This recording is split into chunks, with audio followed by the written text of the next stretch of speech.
noches. Buenas noches, bienvenidos. Un gusto una vez más empezar una noche a mil aquí por las pantallas de C9N. Gracias por acompañarnos. Hoy es 30 de junio.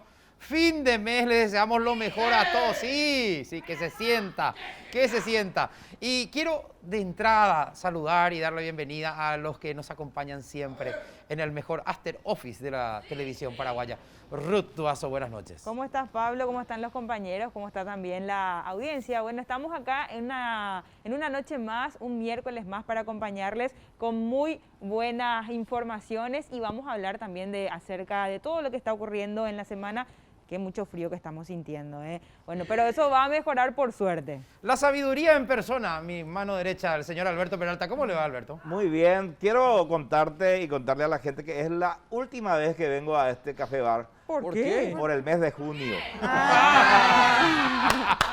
Bien. Voy a empezar a venir el primer miércoles de julio de vuelta. Te esperamos, Alberto, te esperamos. Muy bien. Ricardo Alderete, ¿cómo estás? Buenas noches. Compañeros, un gusto compartir acá en el bar de todos los miércoles. Y agradecido también por la oportunidad y por estar de este lado. Y un saludo a la audiencia, a mi familia que está del otro lado. Una semana bastante fría. Todavía no se confirmó si es que realmente se llegó a menos 7 grados que meteorología tenía que confirmar. Pero eso hasta el momento no está confirmado, ¿eh? Ojo al dato. Bueno, Ojo. dos miércoles seguidos, Juanjo Pérez pidió permiso Este es el cuarto ya.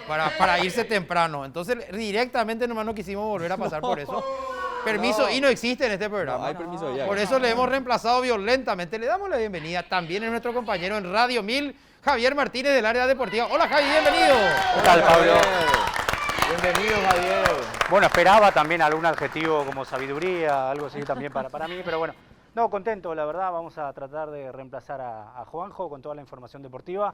Hay mucho, estamos en medio de la Copa América, de la Eurocopa, equipos que se preparan también del campeonato local, así que en materia de deportes y de fútbol hay mucho también. Síganos a través de las redes sociales, Una Noche a Mil, Mil con números. Estamos en todas las cuentas, en YouTube, Twitter, Instagram y Facebook. Y siempre nos atiende. Ella llega antes que nosotros, nos abre la puerta y nos tiene todo preparado. Ella es Isa, ¿cómo estás? Bienvenida. Todo bien, mucho gusto tenerles Y un nuevamente aplauso para aquí. Isa. Buenas noches.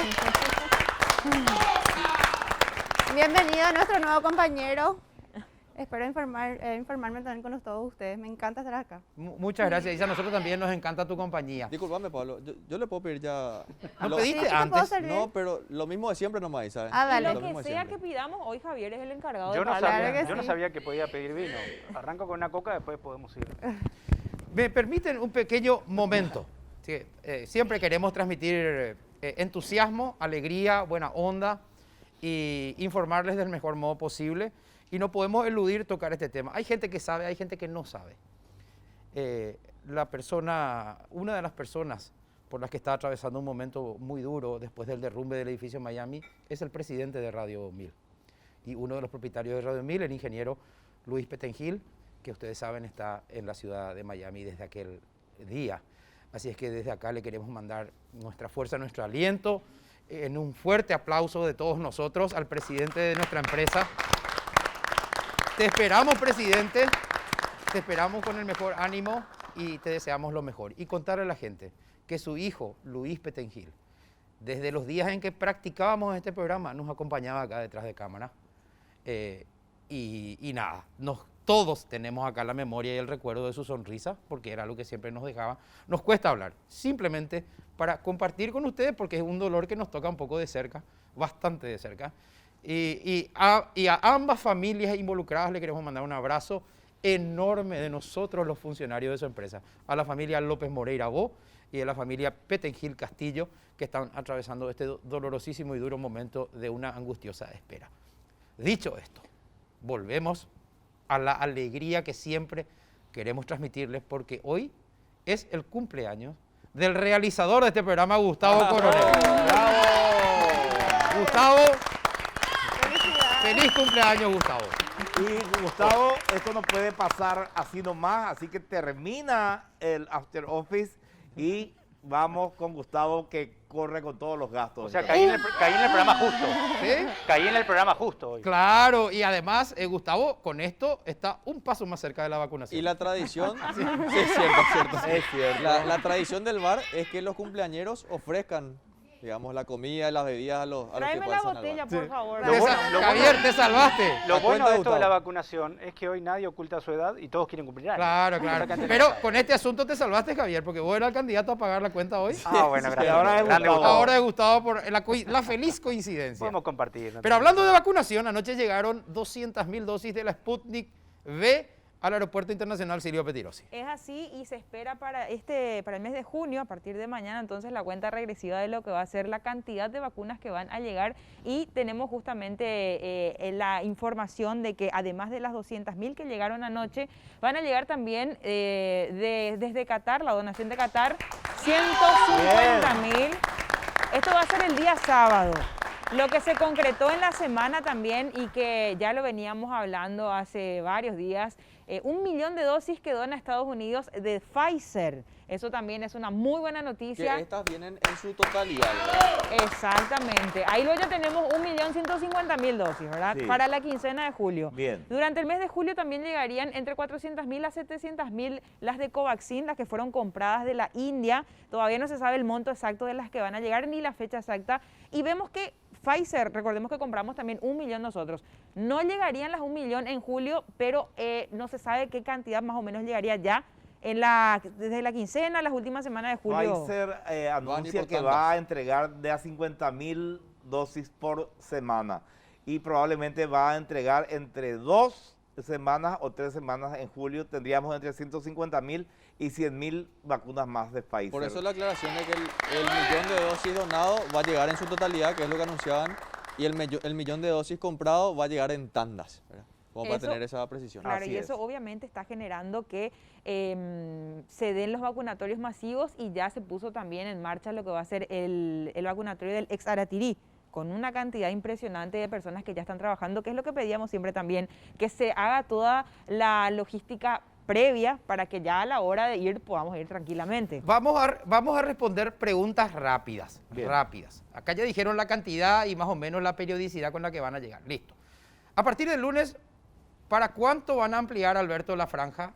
Se espera que si esta semana culmina exitosamente la franja etaria a la que llega la vacuna, en la próxima semana se habilite a los mayores de 18 años con comorbilidades. 18 a 49 sería el rango. 18 a ¿verdad? 49 con comorbilidades. Que fue Y lo que nos dijo próximamente- Héctor Castro acá cuando estuvo con nosotros, que cuando terminase esta etapa de 50 años, se iba a habilitar la etapa de 18 a 49 con comorbilidades. ¿verdad? Recordando que en la segunda etapa también están los docentes, están los policías y creo que están también los militares y también está la población indígena. Y no- Ellos forman parte del segundo equipo, de la segunda etapa. Y no, yo no descarto que en 2 semanas amplíen un poco para las personas que no tengan comorbilidades, pero no sé a cuánto sería, 49, 45 años. Yo no descarto si es que llegan 1,5 millones de No, dosis. y esas vacunas, el mejor provecho que se le puede sacar es que terminen rápido.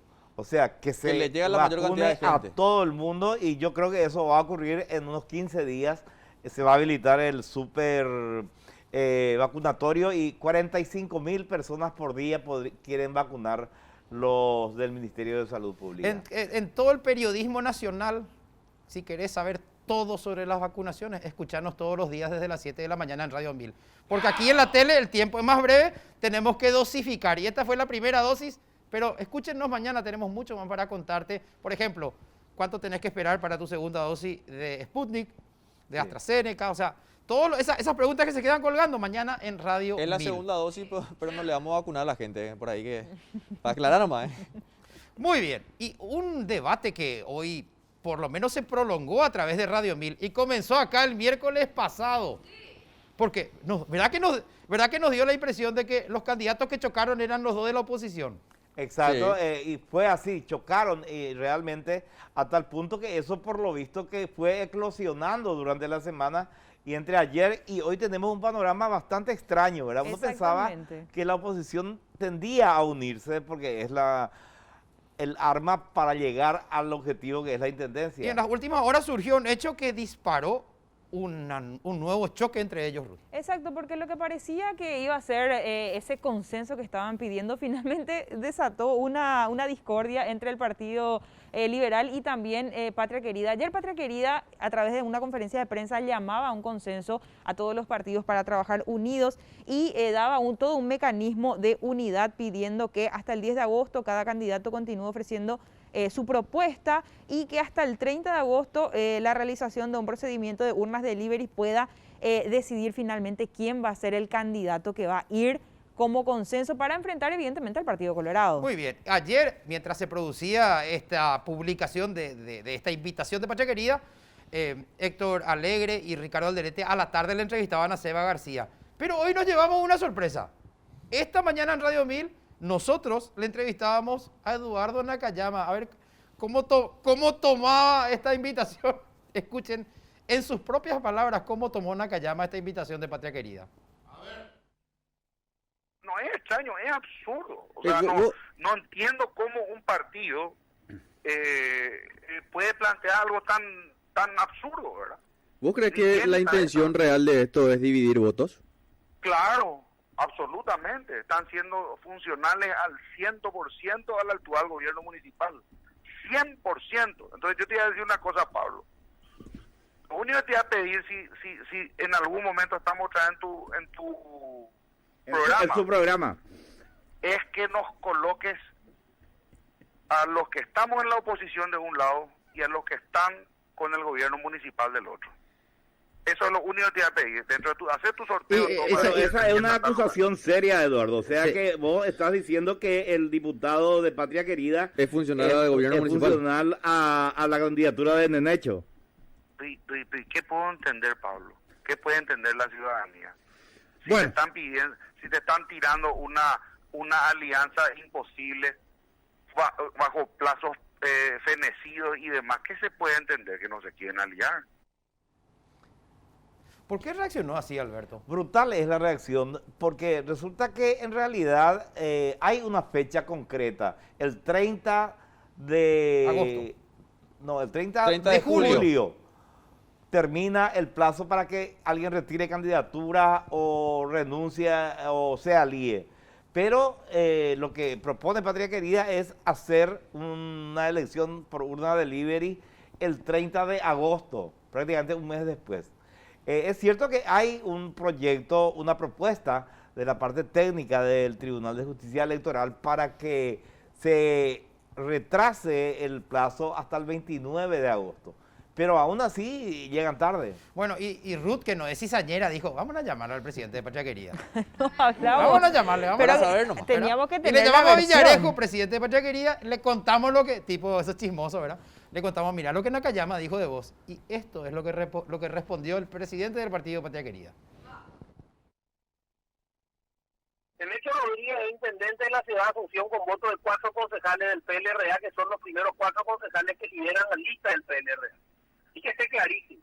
El hecho Rodríguez se le aprobó su rendición de cuentas con 4 votos de concejales del PLRA que lideran la lista del PLRA. Entonces, si hablamos nosotros de qué candidatura y en plural, porque quiero todavía mantener un poco de prudencia. Quiero creer que Eduardo hoy posiblemente, por quizá inexperiencia en candidatura, saltó de esta forma. Pero creo que claramente, cuando nosotros ayer decimos con contundencia que debemos llegar a la unidad, que planteamos la unidad, no solamente en discurso, estamos dando la señal más clara de que nosotros lo que estamos diciendo que es necesario eso. Y en segundo lugar, los votos, porque acá se trata de una cuestión institucional. Esto le quiero recordar, que acá sí hay una alianza, o sea, hay un acuerdo electoral. No es Eduardo Nakayama Sebastián García. Eso es lo que pasa, no es Eduardo Nakayama Sebastián García. Porque si Eduardo Nakayama declina, quienes cogobiernan con Sebastián García son los concejales del PLRA y la estructura del PLRA. Esa es la realidad, es lo que pasó con Mario Ferreira y con cualquiera. Se dieron con todo. Acá la sensación que me deja es como que Nakayama quiere distanciarse de uno de los candidatos, al menos que es Sebastián García, candidato por Patria Querida, y hacer la carrera por lo menos solo, ¿verdad? Y si en el tiempo se da un eventual consenso, dialogarlo. Pero la sensación que a mí me deja es que quiere hacerlo solo. Y lo que parece también es que Patria Querida quiere decir, bueno, yo por lo menos intenté. Y fui el Sí, primero en proponer. Pero también es claro que Patria Querida quiere instalar su candidato. Por eso que repite Villarejo en esta entrevista que le hicimos esta mañana. Si declina Nakayama su candidatura, Seba García va a gobernar con los concejales del PLRA, dice. O sea, Claro. para él la lógica es que el candidato sea el de Patria Querida, pero para Nakayama eso es impensable, evidentemente. Y hay que tener en cuenta una cosa, para el Tribunal Superior de Justicia Electoral, el acuerdo y la manera en que lleguen a un acuerdo los candidatos de la oposición es irrelevante. Escuchemos. La urna de Liberi no está bajo nuestra competencia ni bajo nuestro interés, ¿verdad? Sí. Las partes entre ellos pueden jugar baraja, pueden jugar a quemó, hacer una delivery, lo que sea para definir quién va a ser el candidato. Bueno. Vamos a Carlos hacer María, escuchábamos a Carlos María Lubetic del Tribunal Superior de Justicia Electoral. Bien, lo que dijo también Carlos María Lubetic es el tema de los plazos. Aclaró que probablemente van a decidir llevar el plazo para el cierre de las inscripciones al 29 de agosto, ¿verdad? Sí. Y aún así no Eh, llegan al 30, que es lo que está en el comunicado claro. de Patria Querida. Lo que hay que decir también es que el comunicado de Patria Querida no recuerda que el 30 de julio termina, así como están las cosas ahora, el periodo de inscripción. Perdón que me Dejemos meta, este ¿no? partido que es en cancha chica y vamos a un partido en cancha grande. Paraguay va a jugar en cuartos de final de la Copa América contra la selección de ¡Vamos, Perú. Paraguay! No sé cómo sentirme, si alentarle o no, porque un día estamos felices con la albirroja y al otro día, Javier, vamos al fondo. Sí, creo que a todos nos pasó un poquito eso, ¿no? Creo que dentro de una irregularidad que mostró Paraguay en lo futbolístico y por ende también en los resultados. Creo que dentro de esta misma Copa América, que de hecho era algo que ya venía arrastrando Paraguay en eliminatorias también, hemos visto puntos muy altos de rendimiento y buenos resultados, y hemos visto inmediatamente después, al siguiente partido, baja de rendimiento y peores resultados. Javi, Estamos todos ciclotímicos por culpa de la selección. Sí. Pero eso es porque Berizzo no mantiene... Para que vean un lo importante que es esquema. la selección. No mantiene una línea de jugadores de decir, bueno, este es el equipo titular, este es el equipo que me funciona a mí. No Bueno, mantiene eso. yo era uno de los que sostenía, y lo hablábamos con los compañeros de fútbol a mí también, con el profe Almeida, Carlos Humberto Paredes, nada más y nada menos, que para mí esta Copa América era una oportunidad justamente para que Berizzo trate de solidificar un equipo, que trate de encontrar y de sostener por lo menos una base importante. Se sabe que en selección es difícil mantener los 11 porque hay muchos en muy buen nivel, a veces hay lesiones, suspendidos, etcétera. Pero tratar de sostener una base de un equipo lo máximo posible como para tratar de acercarse al ICE ideal de rendimiento que todos esperamos que tenga. Pero vino cambiando bastante. Dentro de esta misma competencia, que hasta ahora Paraguay jugó 4 partidos, ganó 2 y empató 2, y también estuvo cambiando mucho de partido a partido. sí. Esos cambios de jugadores también provocaron cambios de rendimiento que la verdad que todavía Perdón, no Javier. termina de encontrar, me parece a mí, de aceitar el rendimiento que él quiere. Perdón, Javier, la última foto que nos dejó Paraguay el partido contra Uruguay. Sí, Y lo la más cercano. estadística tiene 2 datos demoledores. Tiene datos demoledores que son, yo creo que una de las cuestiones que más se criticó evidentemente, el tema de que no pateó al arco y no tuvo tiros de esquina, tuvo muy pocas situaciones de gol reales, Paraguay concreta, algo que ya le había pasado en el partido contra Argentina.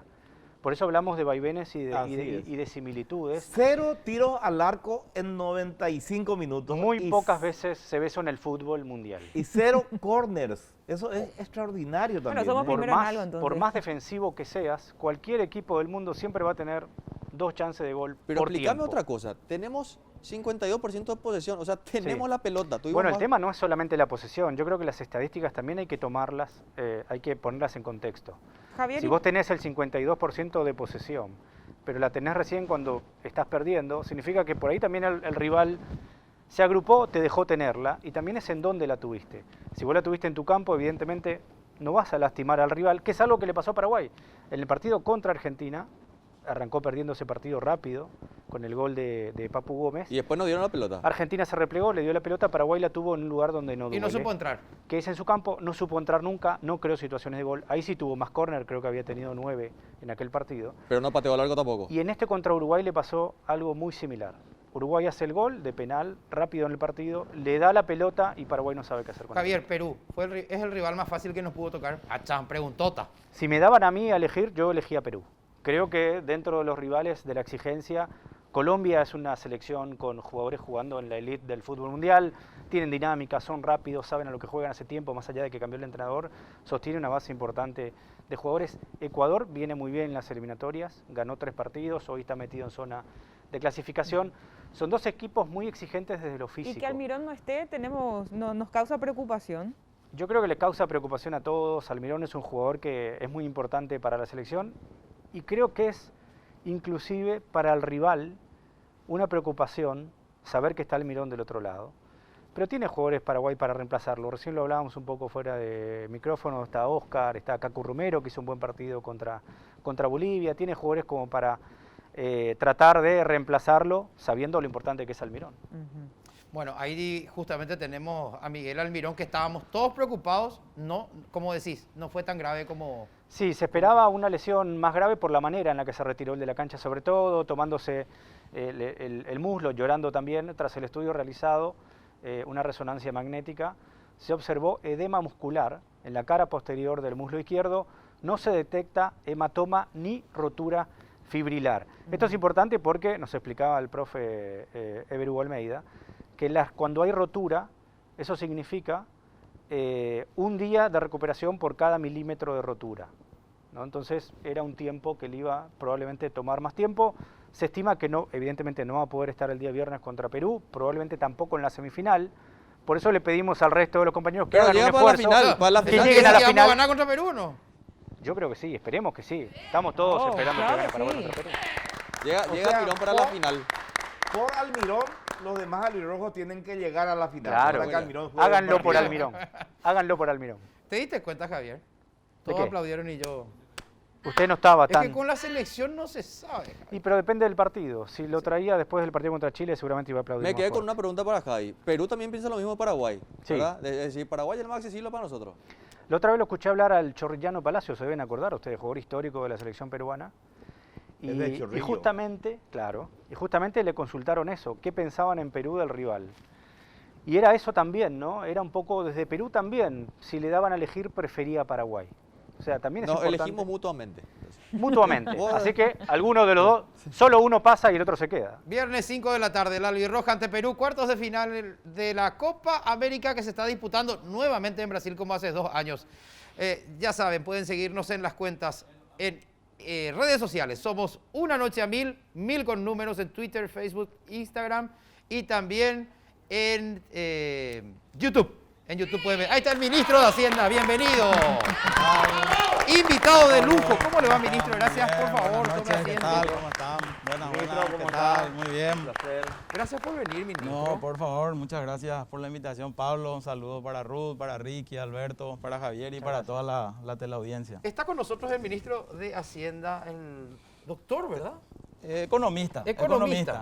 Oscar Llamosa. Nos llamamos doctores los economistas, pero Sí. somos economistas. Mucho tiempo en Hacienda, ¿verdad? Usted forma Sí, parte de la casa. ya más de 14 años, pero más de 25 como funcionario público. Antes de entrar en charla, ¿se va a servir algo? ¿Quiere beber algo? ¿Alguna cosa? Agua, Pablo. Agua, Sí, agua, por favor, Isa, Dale, para ya el le ministro de sirvo. Hacienda. Vamos a tratarle bien al ministro de Hacienda porque él cuida la caja. No sé nomás si hay algo en la caja. Y hay un dicho que dice que la caja es más pesada en Hacienda cuando está vacía, ¿verdad? Ah. Y yo creo que estamos medio en esa coyuntura. Hablando de ¿verdad? la caja, Sí. mucho se habló de los famosos 1.600 millones de dólares que en realidad parece que fueron 1.900. ¿verdad? Sí. Es un lastre, me imagino. Usted hace 8 meses que está en el cargo. Usted conoce todo el proceso que se llevó adelante. Pero se pasó los 8 meses explicando y explicando y explicando de nuevo. Así mismo, mira, Pablo, justamente para evitar ese tipo de situaciones, en la propia propuesta de ley que había enviado el Ejecutivo, se habían establecido distintos mecanismos de control y de información, ¿verdad? Por un lugar se habilitó un portal exclusivo para presentar toda la información en qué se utilizaban esos recursos, que es rindiendocuentas.gov.pi. También había informes permanentes a la Contraloría y también se estableció una comisión especial del Congreso encargada exclusivamente de revisar los gastos que se hacían en este marco, y obviamente todas las entidades beneficiadas con estos recursos presentaron sus informes en tiempo y forma. Bueno, y de ese link que usted dice justamente hemos extraído los datos, ¿verdad? Bueno, estamos viendo que de los 1.600 millones de dólares, 538 millones de dólares fueron para el funcionamiento del Estado, como para entender cómo se distribuyó. 472 para la protección social, 422 millones fue a salud, también 107 millones a subsidio y 61 millones a MIPYMES y capitalizaciones. Así, ministro, ¿cómo se utilizó? Así mismo, era la ley que habíamos presentado allá por finales de marzo, cuando se conocían los primeros casos de COVID en nuestro país y se habían adoptado medidas restrictivas en materia sanitaria, cierre de fronteras, de colegios, cuarentena absoluta. Rápidamente el Ejecutivo reaccionó y presentó un proyecto de ley donde se trataban de atender principalmente 3 ejes, ¿verdad? Por un lado, obviamente fortalecer todo el sistema de salud, duplicar la cantidad de camas, medicamentos, personal adicional, y ahí se destinaron unos recursos que bien se mencionan acá. Por otro lado, también la asistencia a todos los sectores, tanto de trabajadores formales, informales, empresas a través del acceso al financiamiento, y por otro lado también el funcionamiento del Estado, ¿verdad? Porque obviamente esta pandemia lo que hizo fue que se reduzca la posibilidad de que el Estado pueda acceder a los recursos tributarios que inicialmente estaban presupuestados, y por otro lado también con las facilidades tributarias que se previeron, obviamente había un rezago en el acceso a esos recursos por parte del Tesoro, pero el Estado tenía que seguir funcionando, había que seguir pagando el salario a los médicos, a los policías, a los militares, había que seguir pagando las jubilaciones, etcétera. Entonces esa parte también de la ley de emergencia y de estos recursos se previó para que el Estado siga funcionando, ¿verdad? Bueno, ministro, parece esto una sesión del Congreso donde damos explicaciones. De hecho, es un after office, pero igual, en este after office, No, es ministro, muy importante, Pablo, porque como dijiste, desde hace 8 meses que estoy como ministro, y este es un tema recurrente y nunca está de más aclarar en qué se utilizaron esos recursos, porque finalmente estos recursos son de todos nosotros, claro, y el día de mañana vamos a tener que pagar. Vamos a volver sobre ese tema enseguida y sobre muchos temas más. Vamos a hablar de la situación general del país, desde la mirada del Ministerio de Hacienda. Pero antes vamos a conocer mejor a nuestro invitado de esta noche, el ministro de Hacienda, Óscar Llamosas. A ver.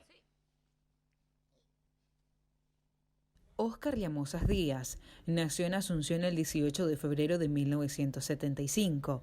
Es hijo de Agustín Llamosas y María Victoria Díaz. Tiene 4 hermanos, Víctor, María Teresa y Analía. Está casado con Clara González hace 14 años y tienen 2 hijos, Agustina de 11 y Leandro de 8 años. Es economista, egresado de la Universidad Nacional de Asunción. Cuenta con una maestría en Economía por la Universidad Nacional de Tucumán de Argentina, con énfasis en políticas económicas y sociales. Realizó varios cursos de posgrados en finanzas públicas y programación financiera.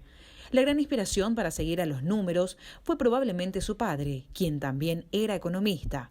Óscar dedica el tiempo libre a la familia, a los amigos. Es apasionado del fútbol, pero no solo para verlo, sino también para jugarlo. Es fanático del Club Cerro Porteño y amante de la música, y le gusta mucho la banda U2. Cuenta con más de 20 años de carrera en la función pública.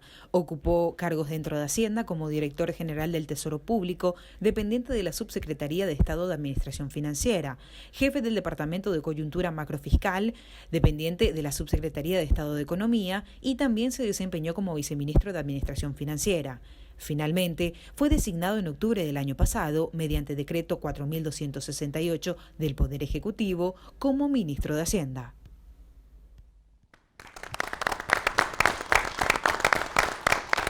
Ministro, una pequeña aclaración, si bien me siento halagado, me sumaron un año más, ¿verdad? Yo nací en el 74, ¿verdad? Así que tengo 47 Pero igual estamos años. cerca de la vacuna. Estamos cerca, estamos esperando que vaya bajando el rango, ¿verdad? Bueno, pero todos tienen una historia detrás, ¿eh? Y Sí, nosotros los sí. conocemos a ustedes como funcionarios, como gente que se encarga del gobierno del país. Le quiero hacer una pregunta a mis compañeros. Sí. ¿Qué tal llegaste a fin de mes, Javi? Llegamos con lo justo. Creo que necesito asesoramiento del ministro. Alberto, ¿vos qué tal llegaste a fin de mes? Con lo justo. Yo paso luego, paso. ¿Qué tal vos, Ruth? Y estoy actualizando todo el tiempo mi cuenta bancaria. Ricky, ¿vos qué tal Y llegaste? yo ya le pido al jefe que pague nomás yo hoy la ronda. Claro, para empezar. Para que vea. Pero, El 30 de junio. ministro, Ricky también salió a preguntarle esto a la gente. Y hicimos un recorrido por las calles de Asunción preguntándole a la gente cómo llega a fin de mes. El ministro maneja la billetera del Estado y queremos saber cómo está la billetera de la gente. Esto es lo que decía. Hoy 30 de junio, fin de mes, estamos en la zona céntrica de Asunción. Vamos a preguntarle a la gente cómo llega a fin de mes. Queremos saber cómo está la billetera de la gente. Vamos. Y bastante difícil, che. Cada vez hay más inflación, las cosas suben. Disculpame que te interrumpa el tapaboca nomás porque estamos haciendo una entrevista. Ahí está. ¿Cómo llega a fin de mes, jefe? Y hay que planificar bien el sueldo comparando con la inflación, que cada vez es más caro las cosas, che. Muy difícil, muy difícil. Y además de tu sueldo, uno tiene que vender cualquier cosa para sobrevivir. Así andamos todos. ¿Cómo está llegando usted a fin de mes? Mira, está difícil llegar a fin de mes porque no hay circulante, saldo negativo. Siempre hay que ir chutando para adelante. Y más o menos, medio. Cada mes llegamos justo y cuesta demasiado. Hay que hacer siempre los recortes pensando en la familia y en los gastos de cada uno. Al menos si depende del salario mínimo, prácticamente no hacen nada. Mi facultad tuve que dejar porque no me alcanzaba. En mi trabajo al menos no estaba también cobrando todo y por eso dejé también. ¿Cómo llega a fin de mes? Haciendo magia. ¿Saldo verde todavía o saldo rojo? Y por el momento, verde todavía. ¿Cómo está llegando a fin de mes? ¿Vos crees en los milagros? Parece que la Virgen de Cacupé sigue funcionando. O sea que te funciona el Está milagro. duro, está muy duro. Está muy duro realmente. ¿Saldo rojo ya o se mantiene el saldo verde? Anaranjado. Al comienzo estuvo un poquito difícil con nosotros porque por el tema de la pandemia me quedé sin trabajo, pero gracias a Dios conseguí otro laburo y estamos bien. Tuvimos que reducir un poco de gastos. Y apretado, muy apretado.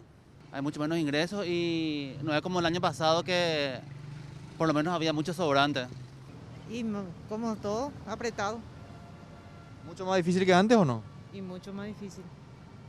¿Qué cosas, por ejemplo, tuviste que recortar en cuestiones de gastos? Y lo del súper, por ejemplo, se reporta muchísimo luego. Bueno, ahí está lo que decía la calle, lo que hablaban con Ricky. ¿Qué se le puede decir a la gente así, ministro? Bueno, por un lado yo creo que es indudable el impacto que tuvo y que está teniendo la pandemia, no solo en la situación sanitaria, sino también económica y social, ¿verdad? El año pasado realmente fue un año muy complejo. Como decía, con las leyes que presentamos, yo creo que se pudo por lo menos mitigar el impacto que tuvo la pandemia y algunos números dan cuenta de eso, ¿verdad? La caída de nuestra economía fue la menor en la región, caímos 0,6%, mientras que en la región el promedio estuvo encima del 7%, ¿verdad? Este año las perspectivas son positivas, estamos previendo un crecimiento económico en torno al 3,5%, pero claramente esto va a ser desigual dependiendo de los sectores. El sector servicios es el sector que se vio más afectado el año pasado en la pandemia, el sector gastronómico, bares, eventos, etcétera, y también de pequeñas empresas. Y este año, si bien algunas están pudiendo recuperarse, todavía hay algunos sectores que están con problemas y es el compromiso que tenemos del Estado. Hemos presentado una nueva ley al Congreso para tratar de fortalecer los programas de ayuda que está dando el Estado a trabajadores formales, informales, como mencionaba, y también a empresas. Entonces ese es el sector sobre el cual el gobierno pretende insistir de manera a ayudarles por lo menos a pasar esta coyuntura tan compleja, ¿verdad? Ministro, en términos sencillos, porque la economía generalmente es muy complicada, ¿verdad? Muy compleja, pero en términos sencillos, ¿a qué se debe que Paraguay sea el país que menos cayó en el 2020? ¿Por qué se dio eso? Sí, el año pasado hubieron dos sectores que se destacaron y que a pesar de la pandemia no pararon, ¿verdad? El sector agrícola, que tuvo un buen año principalmente en cuanto a producción, y el sector construcciones, ¿verdad? El sector construcciones, tanto del sector público como privado, tuvieron una dinámica muy importante y esos fueron los dos sectores que propiciaron que esa caída sea menor a la que inicialmente se estimaba y obviamente también en la medida que se fue abriendo la economía el año pasado, muchos sectores del sector servicio, del sector industrial también empezaron a recuperarse y la caída que se estimaba para esos sectores fue menor a la que también se preveía inicialmente, ¿verdad? Y para este año también son esos los sectores que se esperan que den ese dinamismo a nuestra economía, una recuperación ya del sector servicio, del sector industrial y obviamente también el sector agropecuario, ¿verdad? Ministro, usted sabe que nosotros hemos revisado esos números, enseguida vamos a volver y vamos a profundizar y de hecho hemos preparado unos gráficos para la gente, pero Ricardo en su recorrida fue en busca de la nota imposible. Lo que recién vimos es la nota posible. Sí, esto es lo que escuchamos de la gente que te puede dar y te puede decir algo. Pero nosotros hablamos con una estatua y logramos que la estatua hable. Ministro, hablar con una estatua es imposible, ¿verdad? Es complicado. Yo creo que tenemos que hablar después del programa y por ahí nos ayuda ahí en Hacienda para ver cómo quitar plata también de la piedra. De la piedra, sí. Exacto. Le vamos a abrir la boca a la Sí. estatua. Bueno, ¿cómo hizo Ricky para hablar con una estatua? Vamos a ver el material. Yo no confío mucho, vamos a ver. ¿Cómo le va, jefe? ¿Puedo hablar o no puedo hablar? Estamos haciendo una encuesta para ver cómo llega la gente a fin de mes. ¿Cómo llega vos a fin de mes?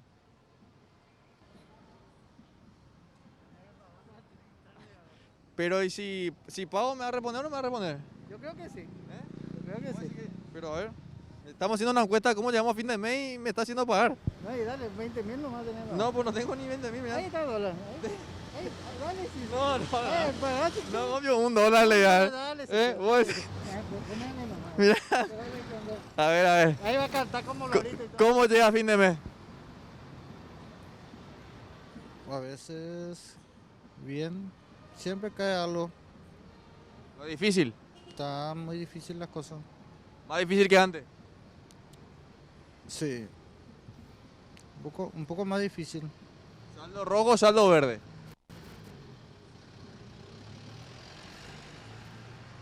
Rojo y verde alguna vez. Sí. ¿Verde alguna vez? Claro. ¿Cómo sabes el nombre de la estatua? Fernando me llamo. Le hicimos hablar a la estatua acá en Una Noche a Mil. Bien. La nota imposible, Ricardo, dos cosas. Lo que costó eso. Primero, pues, espero, Claudia, que este material no vaya a las redes, por favor, te pido. Y segundo, te quitaron $1, Ricardo. El dólar de la suerte encima me sacaron. quitaron Lo único que tenía en la billetera. Así que llegué a fin de mes. Hay que sacarle $1 a Ricky, ¿no? Una estatua le quitó $1, imagínate. 6.900 le pusiste ahí en su... Pero evidentemente la situación está medio complicada, por eso hasta la estatua está hablando. Está complicada. Recién hablábamos con el ministro, entramos, le parece, profundizamos. En comparación con la región, la verdad, Paraguay la sacó bastante bien en los 2 años pandémicos en comparación con toda la región latinoamericana. Y tenemos algunos números. Fíjese, ahí tenemos la comparación, Alberto. Digo Así Alberto es. porque Alberto se ocupó de buscar estos números. Bien, Paraguay cayó un 0.6%, como ya dijo el ministro, Brasil un 4.10%, Uruguay 5.90%, Panamá 17.9%, Wow. Perú 11%, Argentina 9.9%, y así todos los países tuvieron números muy negativos. Paraguay fue el que se mantuvo a flote, digamos. Me impresionó México, más de 8% México. Es mucho para una potencia industrial de nuestra región. Y Paraguay menos 0,6%. Y está también después la perspectiva para este año Claro. 2021. ¿verdad? Bueno, pero ¿cómo se hizo eso? ¿Cómo hicimos nosotros para no caer como sí cayeron otros en nuestra región y en condiciones similares? Sí, como decía, por un lado hubieron sectores que a pesar de la pandemia tuvieron ese dinamismo importante, como te decía, el sector agrícola, la economía paraguaya es eminentemente agrícola, más de un 25% del Producto Interno Bruto depende de ese sector, y otra vez hay sectores que se nutren otra vez del sector primario, ¿verdad? Entonces eso fue uno de los motivos. Por otro lado también el sector construcciones y también la forma en que se administró la coyuntura de la pandemia, ¿verdad? Esas aperturas por fase bases que se fueron dando el año pasado ayudaron, como decía, a que muchos sectores vuelvan a reincorporarse a la actividad económica, y la suma de todo eso obviamente hizo que esa caída fuera menor que la de otros países. En otros países las cuarentenas duraron mucho más que en Paraguay, y otro tipo de medidas que se adoptaron, cierres de frontera, etcétera. Entonces yo creo que esa forma que se administró también la cuarentena el año pasado ayudó a que esa caída sea menor, gracias también obviamente al sector privado que como decía se fue incorporando nuevamente a la actividad económica. Ministro, el que está pasando mal, ese que dice me cuesta llegar a fin de mes, ese que está en suspensión laboral o periodo de empleo, dice, pero ¿y qué a mí no me benefició esto? Bueno, esos son números macros, dice. Sí, por un lado, para el sector formal, el año pasado se había planteado un fondo que es administrado por el IPS justamente para tratar de asegurar mínimamente los ingresos de los trabajadores formales que eran suspendidos en sus empleos, ¿verdad? Y es así que el IPS hasta hoy en día tiene un fondo que mensualmente le aporta el 50% del salario mínimo a todos aquellos trabajadores que están suspendidos. En los meses pico, digamos, se llegó a entregar este subsidio a más de 100.000 trabajadores formales. Hoy creo que está en torno a los 7.000 a 9.000. Por otro lado también, como ustedes saben, la economía paraguaya o el empleo tiene un alto porcentaje de informalidad o de cuenta propia, ¿verdad? Casi el 60% de los trabajadores o de la población económicamente activa es trabajador o por cuenta propia o trabajador informal, ¿verdad? Entonces, para esos sectores se diseñó de manera inédita y rápida un plan de ayuda a estos sectores y ahí se trabajó en el PTIBO, ¿verdad? Que fue un plan que se diseñó en 15 días, ¿verdad? Ahí el gran desafío era, por un lado, tratar de llegar a esas personas y por otro lado, que no se generen aglomeraciones, que la persona no tenga que ir a una oficina a registrarse, ni tampoco tenga que ir a un banco o a algún lugar a retirar el dinero, y ahí que se utilizó todas las herramientas tecnológicas a través de aplicaciones de celulares para el registro y los pagos a través de billeteras electrónicas, etcétera. Entonces se pudo lograr con ese objetivo y se ayudó a más de 1.500.000 trabajadores, llegando a casi el 70% de la población objetivo, ¿verdad? Hoy ese programa sigue, pero mucho más focalizado. Hoy estamos haciendo pagos de subsidio a los trabajadores y comerciantes de la frontera con la Argentina, que están recibiendo este tipo de ayudas del gobierno, ¿verdad? ¿Cuánto más podemos aguantar? Subsidiar. Y es complicada esa pregunta, Pablo, ¿verdad? Nosotros, como te decía, hemos presentado ahora un proyecto de ley al Congreso donde estimamos movilizar unos 365 millones de dólares para dos grandes objetivos, ¿verdad? Por un lado, asegurar el financiamiento del presupuesto del Ministerio de Salud y por otro lado de los programas sociales. ¿Por qué digo asegurar, ¿verdad? Porque si bien la recaudación tributaria se está recuperando, obviamente no es suficiente para cubrir todas las necesidades que están incorporadas dentro del presupuesto. Entonces, una parte importante de esos 365 millones de dólares va a ir para asegurar eso y que no dependa de la coyuntura de que si se recaudó o no se recaudaron los ingresos suficientes para cubrir eso. Y por otro lado, continuar con este tipo de ayudas, subsidios a trabajadores formales, informales, establecer un fondo para acceso al crédito a las pequeñas empresas y otras iniciativas que están dentro de esta ley. ¿Y cómo se financia? Esa es la gran pregunta, ¿verdad? Por un lado, se hace una gran movilización nuevamente del presupuesto, tratar de ver aquellos compromisos que siempre son importantes, pero dada la coyuntura no es urgente, entonces eso se redirecciona a estos fines. Y por otro lado también hay que decir que se abrió una luz al final del túnel con una decisión que toma un organismo multilateral, que es el Fondo Monetario Internacional, que decide capitalizarle a todos sus países miembros justamente para que puedan afrontar este segundo año de pandemia. Y es así que Paraguay, gracias a esa participación que tiene como socio del Fondo Monetario Internacional, va a recibir unos 250 millones de dólares y esos recursos van a poder ser utilizados también para este fin, ¿verdad? Entonces, la idea es seguir con las ayudas, pero mucho más focalizadas, ya no grandes programas de alcance amplio, sino focalizarnos exclusivamente en los sectores más afectados. Y que se reactive la economía. Paraguay ese monto que mencionas? Bueno, hace unos días fue aprobado en el directorio del Fondo Monetario Internacional. La expectativa es que eso se pueda recibir entre el mes de agosto o septiembre y justamente previendo eso para que los programas no esperen a recibir esos recursos para arrancar, es que la propia ley que presentamos plantea que el Banco Central del Paraguay, así como fue el año pasado, le dé un anticipo por la misma cuantía al Tesoro y el Tesoro ya pueda implementar esos programas, y una vez que el Fondo Monetario le transfiere esos recursos al país, eso el Tesoro lo devuelve al Banco Central, ¿verdad? Entonces, justamente previendo esa coyuntura es que se incorporó eso en la ley. A modo de completar la información nomás, hoy leí en el New York Times un informe sobre esta ayuda del Fondo Monetario Internacional y hacía hincapié en lo siguiente: los recursos asignados a los países tienen relación directa a los fondos que tienen esos países.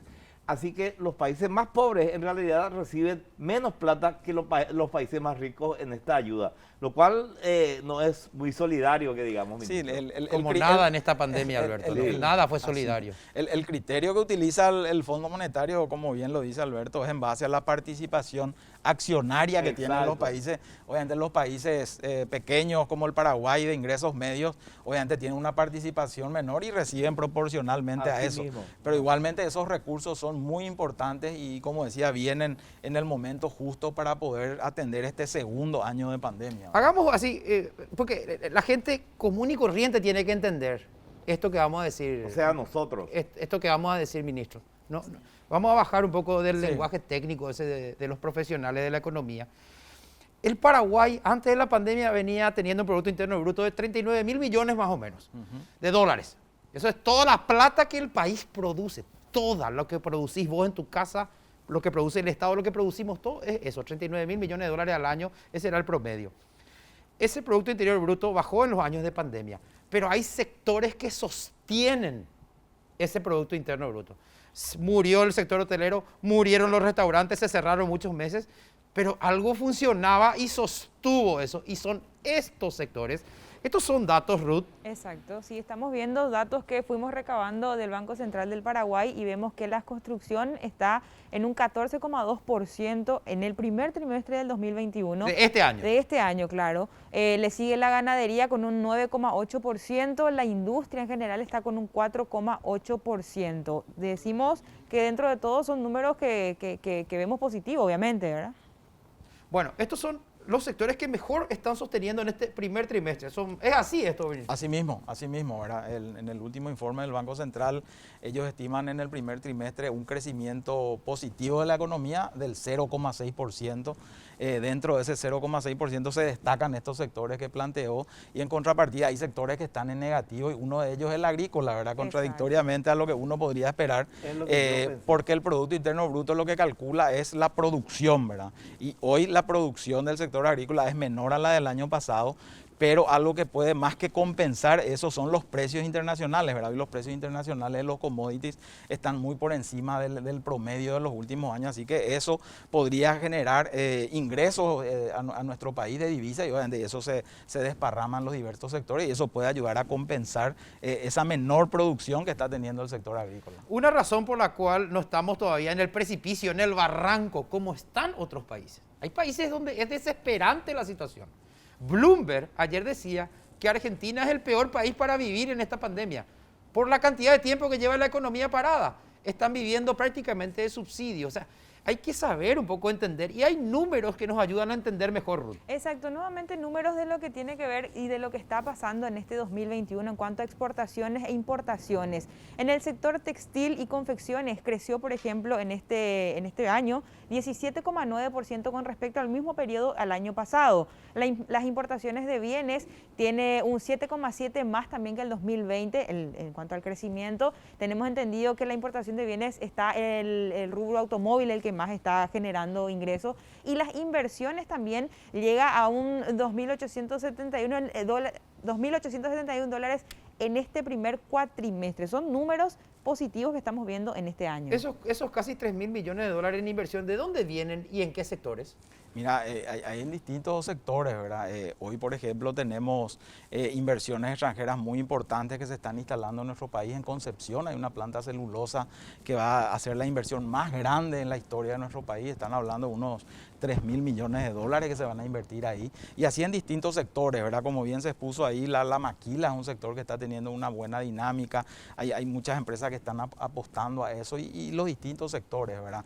Yo creo que hay un dato muy importante que mencionar, y muchas muchas veces no se dice, ¿verdad? ¿Por qué Paraguay está mejor parado o pudo afrontar de una mejor manera que otros países de la región? Y yo creo que es esa solidez macroeconómica que nuestro país arrastra ya de hace más de 15 años, ¿verdad? Ese es un dato no menor, ¿verdad? Hay una frase que se dice que cuando la marea está alta todos estamos vestidos, ¿verdad? Pero cuando baja la marea ahí se ve realmente quién es el país que tenía sus cimientos más sólidos en materia fiscal, en materia económica, y que pudieron hacer que Paraguay el año pasado pueda poner a disposición de la economía casi 2.000 millones de dólares, como dijiste, 5,5% de su Producto Interno Bruto. El Banco Central haya podido bajar su tasa de regulación monetaria, lo cual hace también que las tasas de interés de referencia puedan bajar. Entonces hay muchos países que no pudieron hacer eso y Paraguay sí pudo, y obviamente eso ayudó a contener esta coyuntura, ¿verdad? Para dar un poco de esperanza, esta mega inversión que anunciaste, que ya estábamos informando nosotros antes,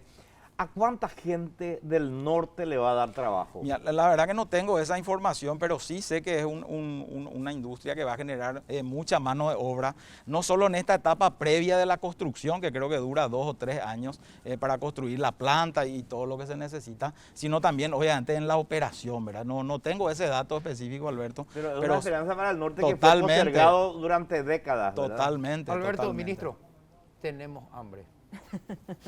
Y llegó el momento del sabor. Y el momento del sabor, hamburguesas guaraní. Permiso, aquí les traigo las deliciosas hamburguesas tipo caseras del idioma del sabor guaraní. ¡Wow! Tipo casera, Javier, ¿eh? Sí, señores, recuerden que las hamburguesas guaraní van con todo. Así mismo, no puede faltar en tu parrilla, Ricky. No puede faltar, encima es para todos los gustos y para todos los paladares. Porque quiero decir que las hamburguesas caseras son mis favoritas. Yo las encontré, ya conté más de una vez en el súper y me convertí en el rey de las hamburguesas. No me digas, Ricky, que vos ya cocinaste las hamburguesas. Además de eso, justamente, son especiales para cocinar. Así especiales como me salen a mí a la parrilla. Hice esto para ver el partido Paraguay. Probablemente lo haga para el viernes también para esperar el partido Paraguay-Perú. No puede, hamburguesas caseras guaraní no pueden faltar en tu horno, en tu parrilla, en tu sartén. Hamburguesas caseras guaraní, el idioma del sabor. Bien. Bueno, en la pausa, que va a ser breve, ministro, vamos a degustar las hamburguesas. Y a ustedes que están del otro lado les invitamos a quedarse, porque cuando regresemos, hemos hablado con representantes de algunos de los gremios más importantes del país. Y ellos nos dieron también una radiografía de cómo han atravesado este tiempo y qué es lo que esperan para lo que resta de este año. Pero eso, en minutos aquí en C9N, donde vivimos una noche a 1000. Qué grande.